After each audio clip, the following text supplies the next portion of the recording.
أهلا بكم من جديد. داخل حسن مطرب عراقي ريفي ولد في قرية دار الشط قرب الناصرية عام 1909.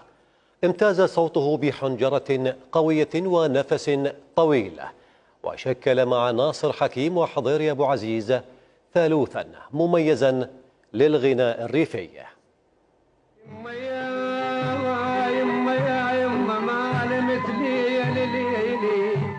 لعله يعاتبها هنا في ملحمته البكائية هذه، فوالدته حاولت تدمير حباله الصوتية حينما دست له الكحل في القهوة لتمنعه من الغناء، بعد أن فشلت كل نصائحها له بترك الغناء وتكريس صوته للمراثي العاشورائية.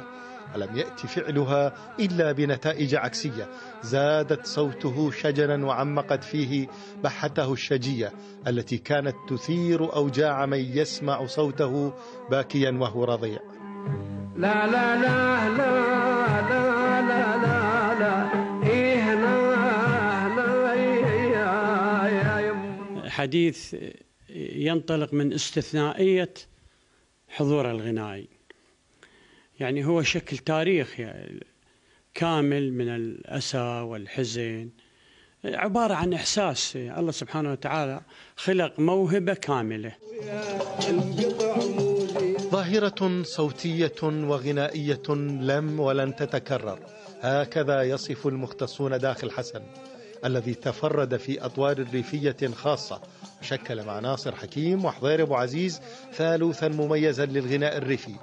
يقول الملحن محمد نوشي أن عازفي العود في الإذاعة والتلفزيون كانوا يضبطون أعوادهم على آلة البيانو أو صوت داخل حسن. وحق اللي تعب ذا الخلق من شاف الدمع من يومكم لليوم يا ويلي يا ويلي. لا لا لا لا لا لا. مسبحته ونقراتها كانت دوزانا لأغانيه التي لحنها جميعا بنفسه، مشكلا بذلك هو ومجموعة من المطربين الهوية الخاصة لأغنية الجنوب المغلفة بالحزن والشجن في انعكاس واضح للظروف الاجتماعية والاقتصادية آنذاك.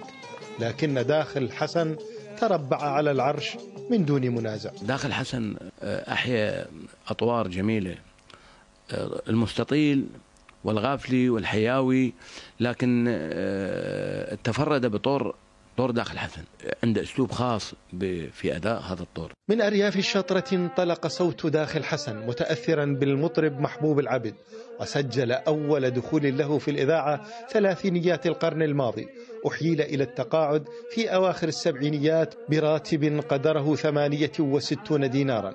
توفي في مدينة الناصرية عام 1985 تاركا إرثا غنائيا مهما. من الناصرية أحمد السعيدي، يوتيوب.